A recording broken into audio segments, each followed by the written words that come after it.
Live from WQAD, this is News 8's Good Morning Quad Cities. There comes a point where our children's education becomes more important than any budget issues. Finding a balance, the problem in one Iowa school district that has parents concerned. Let's take a look outside right now. Our live picture from our Eagle Eye in downtown Davenport with the Centennial Bridge and the still flooded Mississippi River. Thanks for joining us for our first look at the news. I'm Jim Mertens. This is Good Morning Quad Cities at 4:30. We'll be joining Julie at the TPC at Deer Run in just a few minutes. Yeah, and Eric Sorensen. A gorgeous day. Did you enjoy your time out at It the was golf course fantastic. yesterday? Thank you very much. I had nothing to do with it, but you know what? I can Take tell credit. you, Jim, that today is going to be just as good. Oh, that's nice. Yesterday. Excellent. And then whoever has to be out on Friday. He raised his hand. Me Maybe again. a couple of showers, and I'll get into that in just a minute. All I don't think you have to worry about it, though. 61 degrees, our current temperature right now. Calm wind, the dew point down to 56, so still a very nice-looking start to the day. 57 degrees in Sterling, 59 in Muscatine, and down to Galesburg. You're 56, one of the cooler spots here this morning. But looking at future track for this afternoon, we'll all go into the 80s, perhaps as warm as 85 degrees down toward Burlington, 80 for Savannah, and into Sterling. A look at the weather headlines for today. If you're heading out to the John Deere Classic, make sure you do have that SPF. You'll need it with the bright sunshine, low humidity.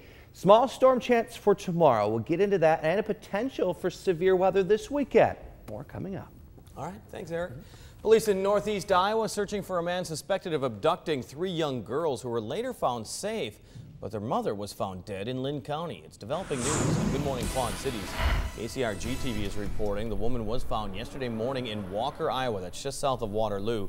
Overnight, an Amber Alert was issued for 3 young children in Black Hawk County after they were reported missing around 3 in the afternoon. They were later found safe around 11 last night.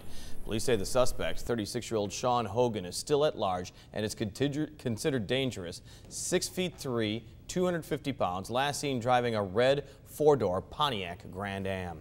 Davenport police arrested a 16-year-old after 3 people were shot. 16-year-old Clarone Reed faces a felony weapons charge. Police say the shooting happened Tuesday afternoon in an alley near 14th and Gaines. 3 people were hurt but are expected to recover. Reed is being held right now in the Scott County Jail. A Scott County family accused of growing marijuana in their home have been found guilty of drug charges. Benton and Loretta McKenzie, along with their son, face charges after 71 marijuana plants were seized by police in May of last year. Benton says he didn't get a fair trial because the judge wouldn't allow him to tell the jury that he grew the plants to help treat his cancer. They now face up to 5 years in prison. Sentencing is set for August. Plans for a new St. Ambrose University Stadium are moving forward, with the Davenport City Council approving a rezoning request from St. Ambrose. Dozens of people showed up to voice their concerns, most of them living in the area where the proposed stadium will be. St. Ambrose wants to build it in near West Central Park Avenue and Marquette Street. Those opposed say they are concerned with things like traffic and noise, but university officials say they will work with those in the neighborhood to move forward. We're committed to our Neighborhood Relations Council. We're committed to continue to work with the neighbors as this process moves forward.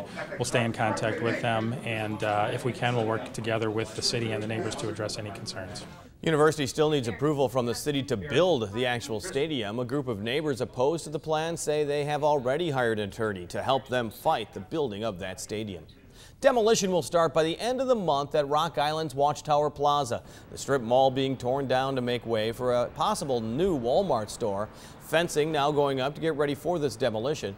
Businesses have been relocating over the past year to other areas in Rock Island.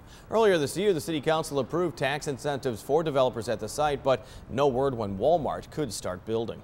Davenport City leaders approved an economic development agreement to help the developer of the dock area in Davenport. Plans include a 3-story building with restaurants, offices, and banquet space. Total cost, about $12 million. The city has proposed reimbursing up to 75% of the property taxes paid on the project. It would help pay for the construction of any elevated platform that the developer would build on top.